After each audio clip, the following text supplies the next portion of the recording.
ایک مولوی تھا، ایک مذہبی جماعت ہے، اس کا لیڈر تھا. اس نے اٹک میں ایک جلسے میں تقریر کی اور کہنے لگا کہ یہ پنجپیری حضرات باطل پر ہیں. بہت سارے لوگ ہوتے ہیں ایسے.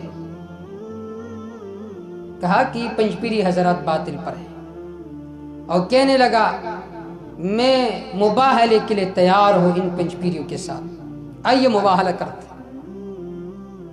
ابھی اس نے بات نہیں کی تھی کہ اسٹیج سے ہی وہ گر گیا،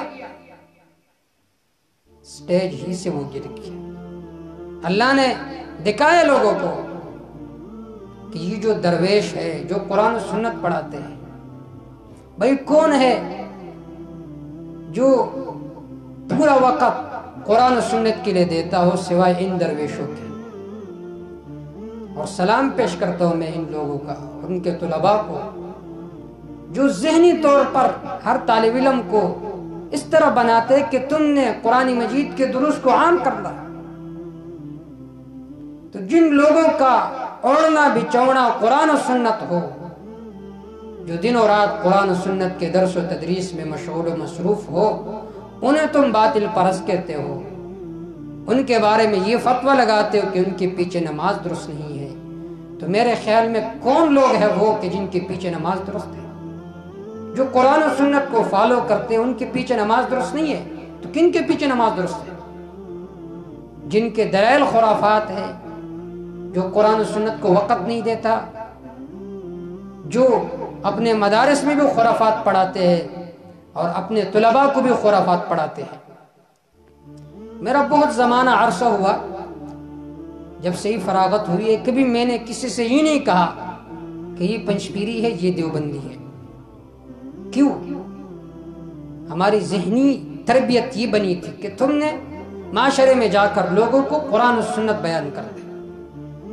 ان پارٹیوں میں ان کو دھکیلنا یہ شریعت کا مزاج نہیں ہے.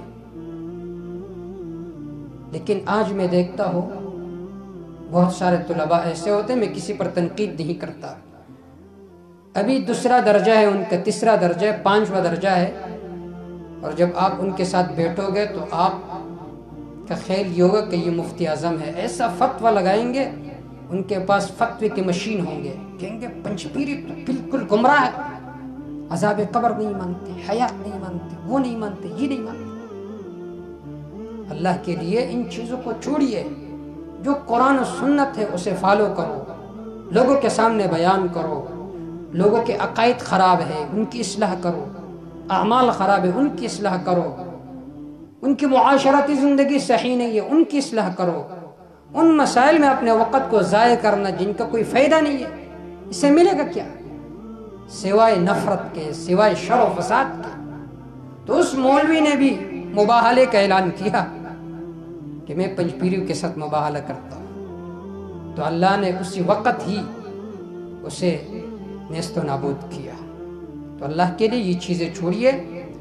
یہ جو علماء دیوبند ہے یہ ان کے شاخے ہے، جمعیت اشاعت التوحید و سنہ، جن کے بڑے تھے امام المفسرین علامہ حسین علی الوانی رحمہ اللہ، اور شیخ القرآن علامہ محمد طاہر پنجپیری رحمہ اللہ، اور اس زمانے میں ہمارے استاد اور مربی شیخ القرآن علامہ محمد طیب طاہری صاحب حافظہ اللہ.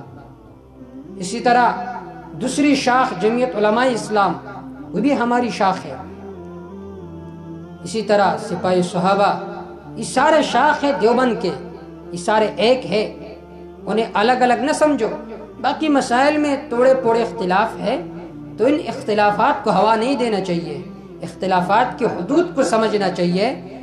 اور اختلافات کی حدود کو ہم نہیں سمجھتے تو پھر ایک دوسرے پر فتویٰ بازی کرتے ہیں. اللہ ہدایت کی توفیق عطا فرمائے اور سمجھ عطا فرمائے.